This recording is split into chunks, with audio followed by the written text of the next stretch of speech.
नमस्कार दोस्तों, welcome to Byju's government exam prep. दोस्तों, आज हम लोग डेली करंट अफेयर में चर्चा करने वाले हैं 18 नवंबर 2020 के विभिन्न समाचार पत्रों में से, जो कि आपके आगामी परीक्षा के दृष्टिकोण से लाभदायक सिद्ध हो सकता है, जिसमें SSC, CHSL, Bihar SI, UPSI, Rajasthan police, Delhi police, combined graduate labour, लगभग सभी परीक्षाओं के लिए यह लाभदायक सिद्ध होगी। तो आइए एक एक करके चर्चा करते हैं।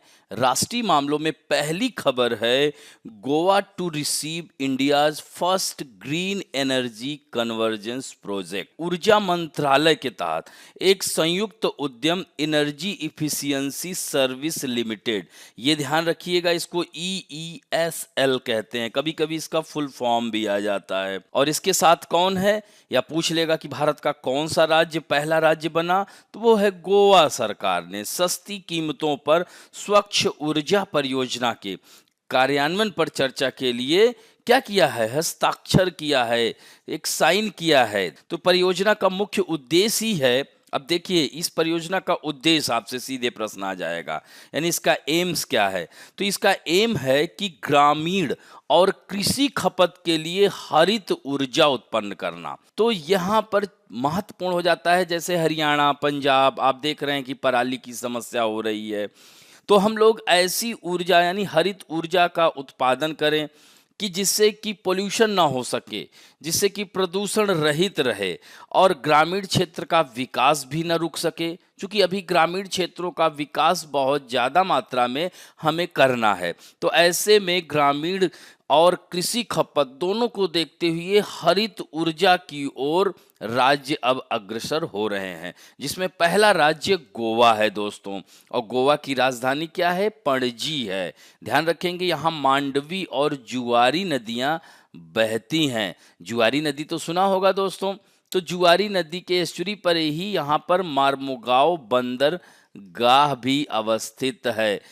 फिर इस योजना से देश में नवीकरणीय ऊर्जा स्रोतों के उपयोगों में तेजी आएगी। फिर अन्य राज्य भी इसका देखेंगे तो आगे बढ़ेंगे। और इसमें महत्वपूर्ण यह बात है कि 100 मेगावाट के विकेंद्रीकृत यानी EESL सौर ऊर्जा परियोजनाओं को लागू करेगा, जिसमें कृषि पंपिंग के लिए इस्तेमाल की जाने वाली सरकारी जमीनों पर 100 मेगावाट के विकेंद्रीकृत जमीन पर सौर ऊर्जा परियोजनाओं की स्थापना करेगा। इसमें जैसे 6300 कृषि पंपों की BEE स्टोर रेटेड ऊर्जा कुशल पंपों में इसे बदल देगा। तो इससे जो है ग्रामीण क्षेत्रों यानी जमीन भी नहीं जाएगी और उसका उपयोग, मतलब दोनों तरीके से इसका उपयोग किया जा सकेगा। बहुत सारे क्षेत्रों में आप देख रहे होंगे कि ये सोलर सिस्टम जो लगाया जा रहा है, नहरों पे लगाया जा रहा है, नहर का पानी भी चल रहा है और नहर के ऊपर तो जमीन बच जा रही है। तो ये काफी अच्छा कॉन्सेप्ट है, कई राज्य इसको अपना रहे हैं। तो दोस्तों, यह तो रही खबर। अब जान लीजिए कि about energy efficiency service limited है क्या। तो यहाँ पर देखिए 4 पॉइंट हमने दिया है, इसको ध्यान से पढ़िएगा। यानी EESL is a joint venture of PSUs under the ministry of किसके, पावर, यानी कि कह सकते हैं शक्ति मंत्रालय के अंतर्गत आएगा, गवर्नमेंट ऑफ, या विद्युत मंत्रालय के अंतर्गत कह सकते हैं government of India, which was set up by the government to facilitate energy efficiency project and work as energy service company की तरह यह काम करेगा, ऊर्जा सेवा कंपनी की तरह यह काम करेगी। और EESL is the world largest energy service company that is driving numerous initiatives. यहाँ पॉइंट भी ये बहुत ही महत्वपूर्ण है। Joint venture of 4 reputed public sector undertaking, NTPC का नाम सुना होगा, national thermal power corporation limited, power finance corporation limited, REC and power grid, यानी इन चारों के साथ सहयोग करके इसको बनाया गया है। यानी यहाँ पर आप देख सकते हैं, इसका हिंदी वर्जन हमने दिया हुआ है, इनको पढ़ लीजिएगा। इसमें जैसे कह रहे हैं ना कि सार्वजनिक क्षेत्र के उपक्रमों NTPC, power finance corporation REC limited और पावर GR के संयुक्त उद्यम के रूप में इसे पदोन्नत किया जाता है और यह दुनिया की सबसे बड़ी ऊर्जा सेवा कंपनी है। ध्यान रखेंगे दोस्तों। अब बढ़ते हैं दूसरी महत्वपूर्ण खबर, स्टैचू ऑफ पीस यानी शांति का प्रतीक या प्रतिमा कह सकते हैं, शांति प्रतिमा। प्रधानमंत्री नरेंद्र मोदी ने शांति यानी statue of Peace, the statue is being unveiled to mark the 151 birth anniversary of किसकी एनिवर्सरी है? जैन आचार्य श्री विजय वल्लभ सूरीश्वर जी महाराज। तो ये ध्यान रखेंगे, ये काफी चर्चित व्यक्तित्व रहे हैं। 151वीं इनकी जयंती पर प्रतिमा का अनावरण, ये इन्हीं की प्रतिमा है और यह प्रतिमा अष्ट धातु की बनी है। ये ध्यान रखिएगा, अष्ट धातु एक ऑक्टो मिश्र धातु है, यानी इसमें 8 धातुओं का मिश्रण है। जिसमें कौन कौन सी? जैसे सोना, तांबा, चांदी, टिन, जस्ता, लोहा, सुरमा या पारा जैसी धातुओं से बना है, यानी copper, silver, tin, zinc, iron and antimony, इन सब का इसमें मिश्रण है। और सामान्यतः यह मिश्र धातु मुख्य रूप से हिंदू मंदिरों में प्रयोग किया जाता है। जैन मंदिरों में धातु की मूर्तियों की ढलाई का उपयोग किया जाता है। और दोस्तों, श्री विजय वल्लभ सूरीश्वर जी महाराज, यह इनका जन्म 26 अक्टूबर 1870 को हुआ था। एक जैन भिक्षु थे। तो भारत में जैन धर्म आप जानते ही होंगे, भारत में 6 धर्मों को अल्पसंख्यक का दर्जा दिया गया है, जिसमें 6वां धर्म जैन धर्म ही है। ऐसे प्रश्न सीधे पूछ लिएगा कि सबसे अंतिम में, यानी भारत ने 6वां धर्म कौन सा जिसे अल्पसंख्यक का दर्जा दिया, दे देगा पारसी, बौद्ध, जैन, हाँ ईसाई, इस तरह से। तो जैन धर्म 6वां भारत का अल्पसंख्यक धर्म का दर्जा दिया गया है। और यह प्रतिमा 151 इंच की है। 151वीं उनकी बर्थ एनिवर्सरी भी है। और यह राजस्थान के पाली शहर में, पाली राजस्थान में शहर है, ध्यान रखिएगा। राजस्थान की कैपिटल जयपुर है, जिसे पिंक सिटी के नाम से भी जाना जाता है। और यह विजयानंद सूरी के शिष्य थे और वे राजस्थान के पाली जिले में श्री पार्श्वनाथ जैन विद्यालय के संस्थापक थे। उन्होंने महात्मा गांधी के अहिंसक स्वतंत्र आंदोलनों का समर्थन भी किया था। और दोस्तों, जैन धर्म बहुत ही, कह सकते हैं, इस धर्म में हिंसा का कोई महत्व ही नहीं है। हिंसा से दूर दूर तक कोई वास्ता नहीं होता है। दोस्तों, जैन धर्म विश्व के प्राचीन धर्मों में से एक है। यह भारत की श्रमण परंपरा से निकला था। इसमें 24 तीर्थंकर हुए हैं, ये ध्यान रखिएगा। कई बार प्रश्न आप लोगों की परीक्षाओं में आया है। भगवान ऋषभ देव, आदिनाथ तथा अंतिम व महावीर स्वामी हैं। यानी प्रथम तीर्थंकर कौन थे, ये पूछ लेगा आपसे, अक्सर एग्जाम में पूछ लिया जाता है। प्रथम कौन थे? ऋषभनाथ। और अंतिम महावीर स्वामी। तो जैन धर्म की अत्यंत प्राचीनता करने वाले अनेक उल्लेख साहित्य और पौराणिक साहित्यों में प्रचुर मात्रा में है। और इसमें श्वेतांबर व दिगंबर जैन धर्म के 2 संप्रदाय हैं। इनके धर्म ग्रंथ हैं। जैनों के धार्मिक स्थल जिसे जिनालय या मंदिर कहलाते हैं। जिन परंपरा का अर्थ है कि जिन द्वारा प्रवर्तित दर्शन, जो जिन के अनुयायी हैं उन्हें जैन कहते हैं। जिन शब्द संस्कृत के जी धातु से बना है। जी माने जीतना, जिन मतलब माने मतलब जीतने वाला, यानी जिन्होंने अपने मन को जीत लिया हो, जिन्होंने तन मन वाणी को जीत लिया हो। इसीलिए मैंने कहा ना, जितेंद्रिय इनको जैनेन्द्र या जिन कहा जाता है। इसमें अहिंसा जैन धर्म का मूल सिद्धांत है। इसे बड़ी सख्ती से पालन किया जाता है। खान पान, आचार, नियम से विशेष रूप से इसे देखा जाता है। अब बढ़ते हैं नेक्स्ट, बेंगलुरु टेक समिट 220। ध्यान रखेंगे, प्रधानमंत्री नरेंद्र मोदी 19 नवंबर को वीडियो कॉन्फ्रेंसिंग के जरिए बेंगलुरु टेक समिट 2020 का उद्घाटन करेंगे। और दोस्तों, यह समिट जो है, यह सम्मेलन या शिखर सम्मेलन 19 से 21 नवंबर तक चलेगा। शिखर सम्मेलन का आयोजन कर्नाटक सरकार के साथ Karnataka innovation and technology society, सूचना प्रौद्योगिकी, जैव प्रौद्योगिकी स्टार्टअप पर कर्नाटक सरकार के vision group, software technology park of India और MM equity science tech communication द्वारा इसे किया जाएगा। यानी the summit is organized by government of Karnataka along with Karnataka innovation and technology society, जिसे KITS कहते हैं। Karnataka government's vision group on information technology, biotechnology and startup, software technology parks of India, जिसे STPI कहते हैं, and MM active science tech communication. The Bengaluru tech summit will be participate आप। अब सोचिए, बेंगलुरु जो शिखर सम्मेलन हो रहा है उसमें ऑस्ट्रेलिया के प्रधानमंत्री स्कॉट मॉरिसन और गाई परमेलिन स्विस कॉन्फ्रेंस के उपाध्यक्ष और कई अन्य प्रमुख अंतर्राष्ट्रीय हस्तियां इसमें भाग ले रही हैं दोस्तों। इसके अलावा भारत और दुनिया के विचारक, नेता, उद्यमी, टेक्नोक्रेट, शोधकर्ता, नवोन्मेषक, ये सब इसमें भाग ले रहे हैं। और इसका सबसे इंपॉर्टेंट बिंदु ये याद रखिएगा कि 2020 का जो बेंगलोर टेक समिति है या शिखर सम्मेलन है, इसका विषय क्या है, थीम क्या है, तो नेक्स्ट इज नाउ। अंतर्राष्ट्रीय मामलों में United nation launches team hello.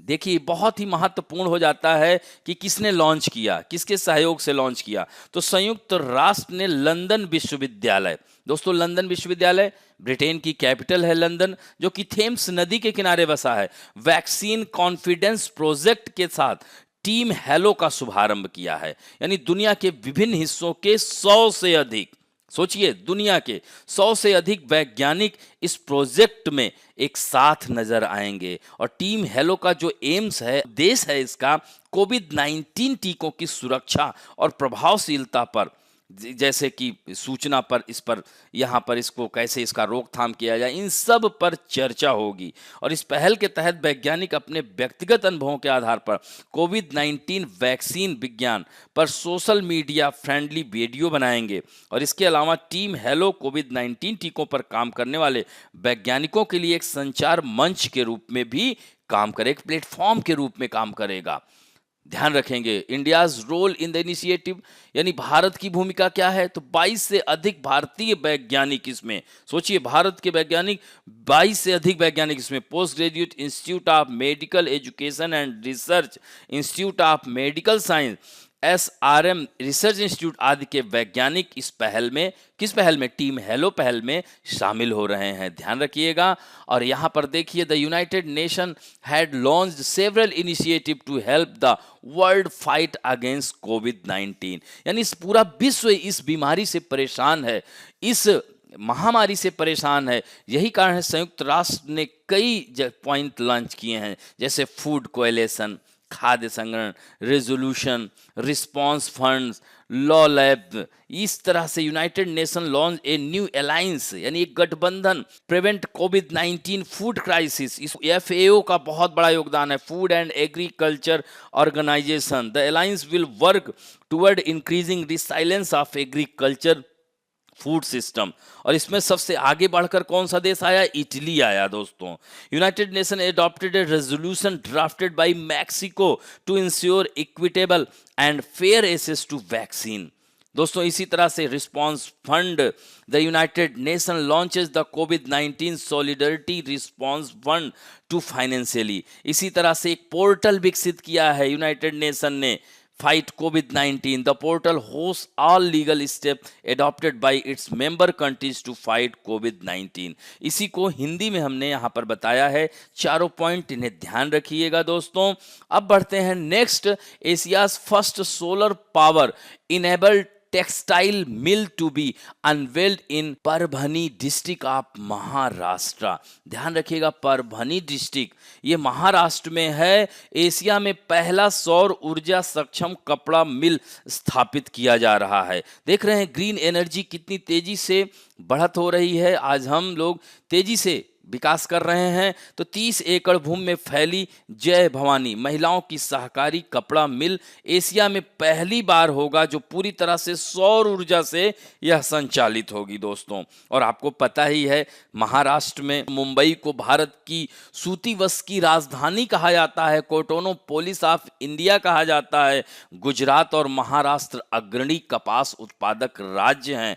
यही कारण है कि गुजरात के अहमदाबाद को भारत का मैनचेस्टर कहा जाता है। इसी तरह से तमिलनाडु में, ध्यान रखिएगा, सूती वस्त्र की सबसे ज्यादा मिलें हैं। यही कारण है कि कोयम्बटूर को दक्षिण भारत का मैनचेस्टर कहा जाता है और कानपुर को उत्तर भारत का मैनचेस्टर कहा जाता है दोस्तों। ये ध्यान रखेंगे। तो परभनी महाराष्ट्र का प्रमुख कपास उत्पादक जिला है। और दोस्तों महाराष्ट्र में कपास क्यों होता है, तो दोस्तों ये ध्यान रखिएगा कि यह दक्कन का पठार क्रिटेशियस काल में, ध्यान रखेंगे, in Cretaceous period due to volcanic eruption, ज्वालामुखी क्रिया के दौरान मैग्मा के रूप में लावा, और वो लावा क्या था, बेसाल्टिक लावा, स्प्रेड ओवर, यहां पर फैल गया, और this basaltic lava is change in black soil, किसमें, ब्लैक सॉयल में, जिसे काली मृदा या रेगुर सॉयल के नाम से जाना जाता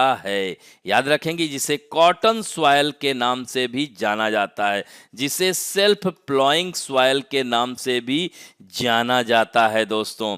और याद रखना, इसीलिए इसे स्वतः जुताई वाली मृदा, क्योंकि ऑक्सीजन ऑब्जर्व करने की क्षमता इस मृदा में सबसे ज्यादा होती है, और यह कपास के उत्पादन के लिए सबसे बेस्ट मानी जाती है। और इसके काले होने का कारण है, व्हाट इज द रीजन, तो कह सकते हैं इसके काले होने का कारण है यानी मैग्नेटाइट टेटेनी फेरस के रूप में पाया जाना। यही कारण है कि इसका रंग काला होता है, किसके कारण, मैग्नेटाइट टेटेनी फेरस। याद हो जाएगा दोस्तों। अब बढ़ते हैं नेक्स्ट, विभिन्न राष्ट्रीय अंतर्राष्ट्रीय व्यक्तित्व में विदेशी व्यक्तित्व हैं, इनका नाम है मासाओशी कोशिबा, नाम से ही दिख रहा है कोशिबा। तो ये कहाँ के हैं, ये जापान के हैं दोस्तों। जापान, आप देख सकते हैं, जापान बहुत टेक्नोलॉजी में विश्व में सबसे अग्रणी देशों में से एक है।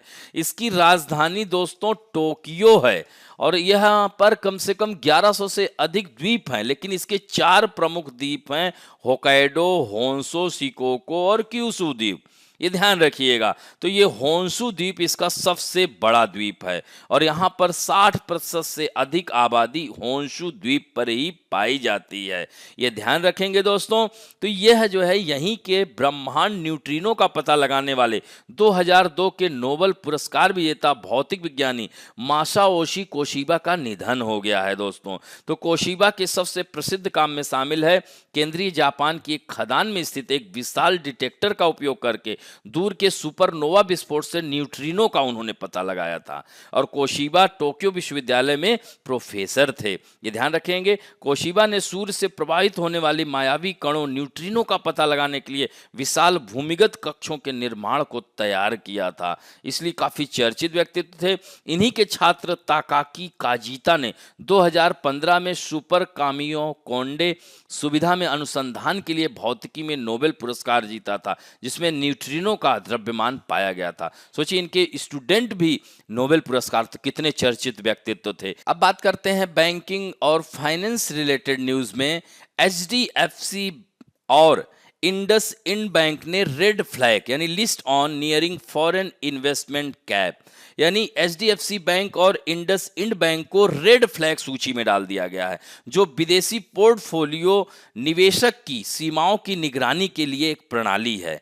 दोस्तों, यह रेड फ्लैग समझ में आई, पोर्टफोलियो निवेशक के रूप में। और इसमें क्या है, FPI में HDFC बैंक और इंडस इंड बैंक दोनों में 74% तक निवेश कर सकते हैं। और इस सूची में शामिल होने के लिए क्या है, 3% से कम सीमा विदेशी निवेश के लिए उपलब्ध है। और इसमें HDFC बैंक के मामले में मौजूदा FPI की जो हिस्सेदारी है HDFC की 71.3% है, जबकि इंडस इंड बैंक की 73.1% है। याद हो जाएगा।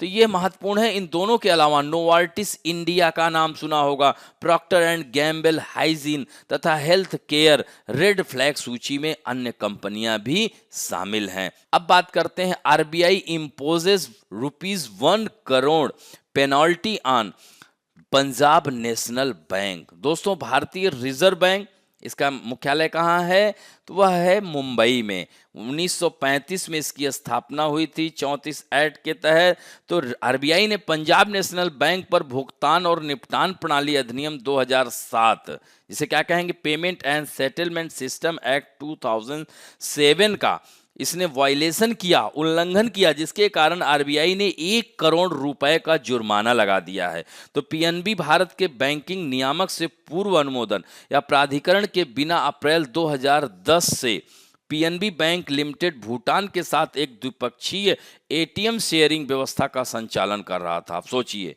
इसी कारण 1 करोड़ का इसके ऊपर जुर्माना लगाया है 2007 अधिनियम की धारा 26 का 6। ध्यान रखेंगे दोस्तों। और PNB के बारे में जान लीजिए। PNB बैंक का हेडक्वार्टर नई दिल्ली में है। इसके MD और CEO हैं SS मल्लिकार्जुन राव। पीएनबी की स्थापना 1894 में लाहौर, वर्तमान में पाकिस्तान में है, हुई थी। नेक्स्ट है पुस्तकें और पुरस्कारों में लीलावती अवार्ड 2020, यानी वुमेन एम्पावरमेंट, महिला सशक्तिकरण में वृद्धि के लिए, या कह सकते हैं इसको प्रासंगिक बनाने के लिए एक बहुत ही अच्छा कदम है। हमारे देश के शिक्षा मंत्री कौन है? श्री रमेश पोखरियाल निशंक, यह उत्तराखंड के मुख्यमंत्री भी रहे हैं, ने वर्चुअली लीलावती पुरस्कार का शुभारंभ किया है। यह महिलाओं को सशक्त बनाने के लिए AICTE का अभिनव शिक्षा कार्यक्रम है, यानी कह सकते हैं कि इनोवेटिव एजुकेशन प्रोग्राम है। विषय के रूप में महिला सशक्तिकरण के साथ पुरस्कार का उद्देश्य है स्वच्छता, स्वास्थ्य, पोषण, साक्षरता, रोजगार, प्रौद्योगिकी, ऋण विपणन, नवाचार, कौशल विकास, प्राकृतिक संसाधनों और महिलाओं के बीच अधिकारों जैसे मुद्दों के बारे में जागरूकता प्रदान करना। अभी बहुत सारे क्षेत्र में महिलाओं के लिए जागरूकता का अभाव है, तो इसी को अवेयरनेस फैलाने के लिए इस लीलावती अवार्ड का शुभारंभ किया है हमारे शिक्षा मंत्री ने। ध्यान रखेंगे दोस्तों, ये पॉइंट भी ध्यान रखेंगे। 6 सदस्यों की टीम में न्यूनतम 1 महिला होगी।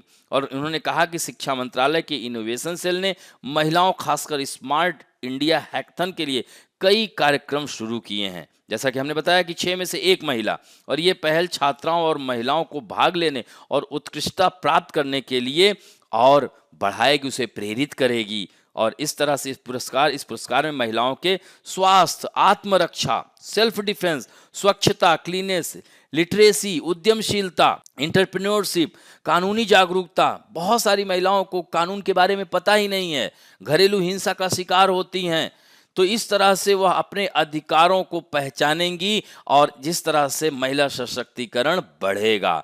ध्यान रखेंगे दोस्तों। अब बढ़ते हैं नेक्स्ट खेल समाचारों में। नोवाक जोकोविच का नाम तो सुना ही होगा, lifts ATP year end number 1 trophy, यानी दोस्तों यह सर्बिया के खिलाड़ी हैं। सर्बिया देश है जिसकी राजधानी बेलग्रेड है, जो कि डैन्यूब नदी के किनारे बसा है। टेनिस स्टार नोवाक जोकोविच 15 नवंबर 2020 को ATP टूर नंबर 1 ट्रॉफी इनको दी गई, यानी 2020 के वर्ष के अंत में नंबर 1 का इनको खिताब दिया गया। इसके साथ वह 6ठी बार यह ट्रॉफी प्राप्त करने वाले और पीट सम्प्रास के बाद टेनिस इतिहास में एकमात्र दूसरे खिलाड़ी बन गए। ध्यान रखिएगा, इससे पहले वो 2011, 12, 14, 15, 18 में विश्व में नंबर 1 के रूप में जो है यह ट्रॉफी हासिल की थी। और पीट सम्प्रास ने रैंकिंग के शीर्ष 6 साल पूरे करने में कामयाबी हासिल की थी, जो उन्होंने 1993 से 98 के बीच में किया था। तो 2 ऐसे खिलाड़ी हैं, ध्यान रखिएगा। अब आते हैं महत्वपूर्ण दिवस की। वर्ल्ड टॉयलेट डे, दोस्तों विश्व शौचालय दिवस। याद है हमारे यहाँ एक फिल्म भी बनी थी, इसी पृष्ठभूमि पर तैयार थी। क्या नाम था? टॉयलेट एक प्रेम कथा, अक्षय कुमार की, जो कि एक समाज को एक आईना दिखाती है। बहुत ही अच्छी मूवी थी। तो उसमें ये पूरा बताया गया है कि स्वच्छता को कैसे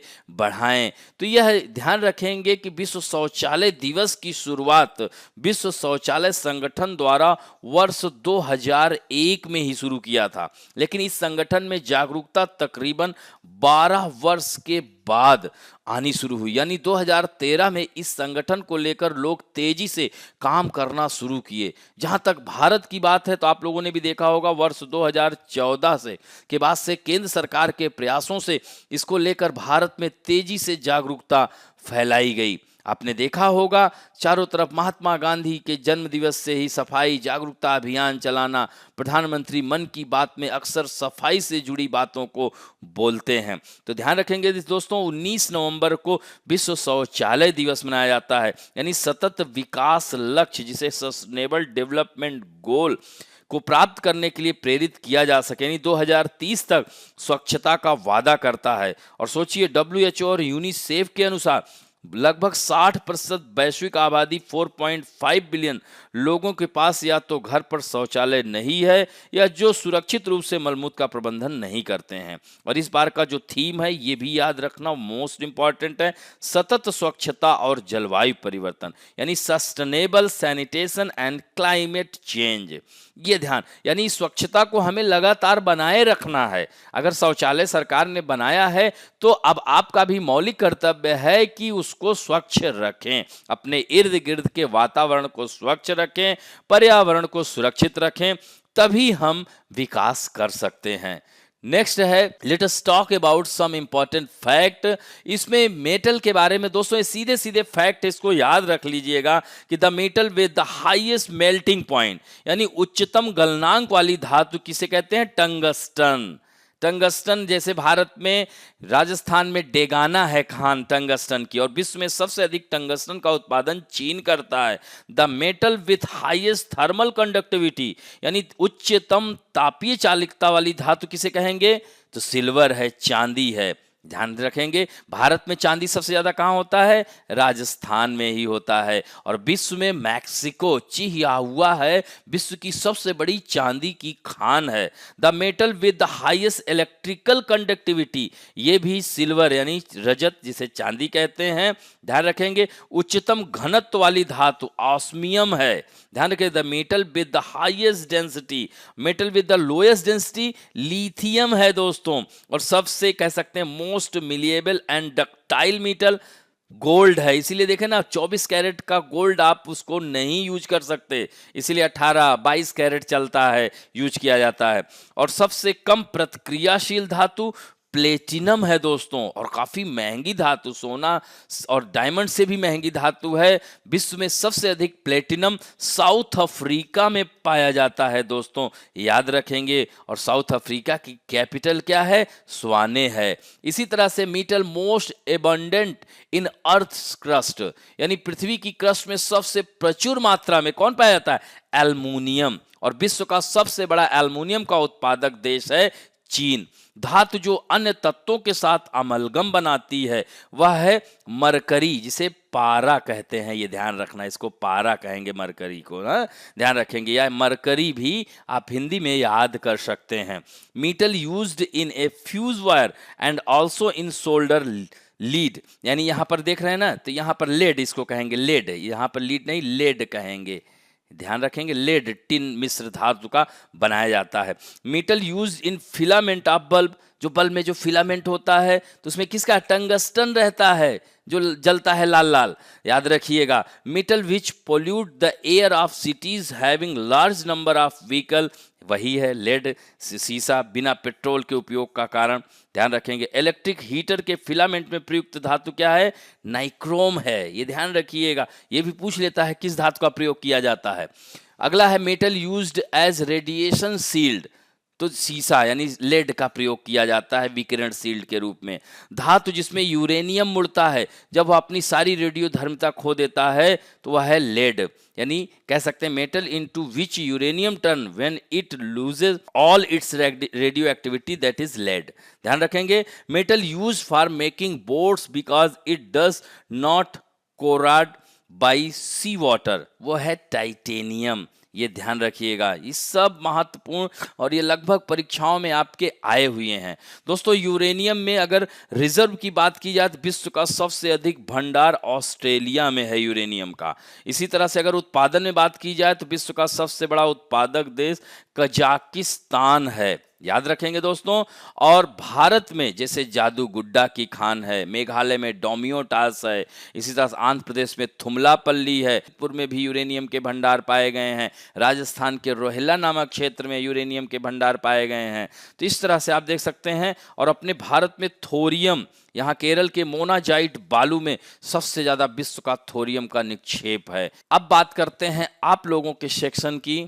आज आप लोगों में उत्तर देने वाले जैसे ज्ञान रंजन साहू, सैम, श्वेता कुमारी, शुभम सेंगर, सूरज उपाध्याय, ये सब लोगों ने बहुत तेजी से उत्तर दिया है। सुशील सिंह ने, अरिंदम अधिकारी ने, सुदीक्षा सिलान ने, शुभश्री साहू ने, ऋषि ने, सोनिका खंडेलवाल ने, इन लोगों ने, कुछ लोगों ने थोड़ा लेट दिया, लेकिन सोनिका और जैसे लोग हैं ये लोगों ने काफ़ी पहले उत्तर दिया है।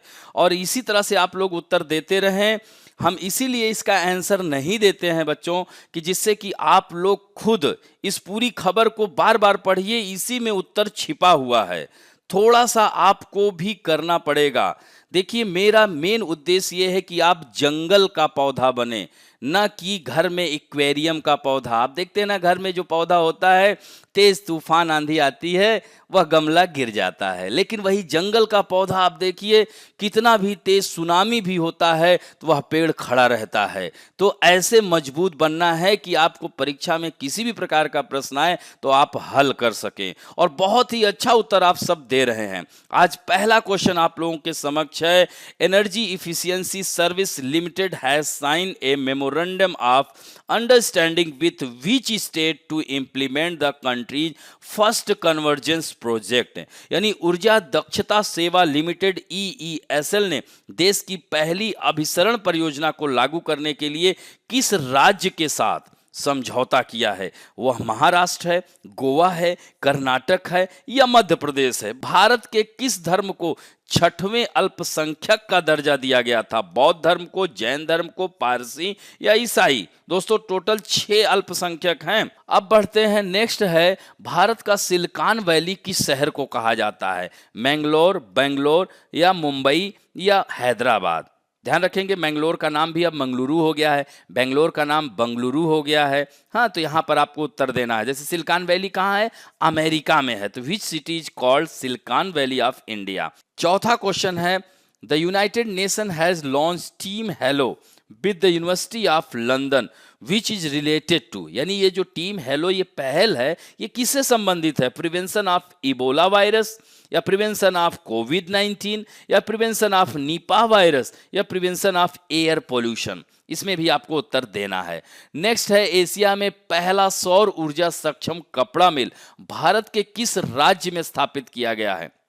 राजस्थान में, महाराष्ट्र में, गुजरात में या कर्नाटक में? ब्रह्मांड न्यूट्रिनो का पता लगाने के लिए 2002 के नोबेल पुरस्कार साझा करने वाले भौतिक विज्ञानी मासाओशी कोशिबा का निधन हो गया है। वह किस देश के वैज्ञानिक थे? यहां पर आपको उत्तर देना है। चीन के थे, जापान के थे या सिंगापुर या दक्षिण Korea?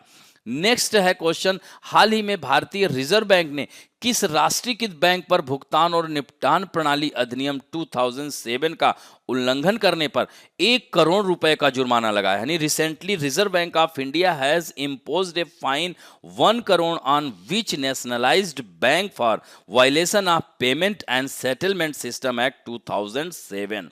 Punjab national bank, bank of India, Allahabad bank या बैंक ऑफ बड़ौदा? जल्दी से उत्तर देना है। केंद्रीय शिक्षा मंत्री, बहुत ही सरल प्रश्न है, कौन है? स्मृति ईरानी, प्रकाश जावड़ेकर, रमेश पोखरियाल निशंक या पीयूष गोयल? यानी who is the union minister of education? Next है, विश्व शौचालय दिवस कब मनाया जाता है? 17 नवंबर, 18 नवंबर, 19 नवंबर या 20 नवंबर?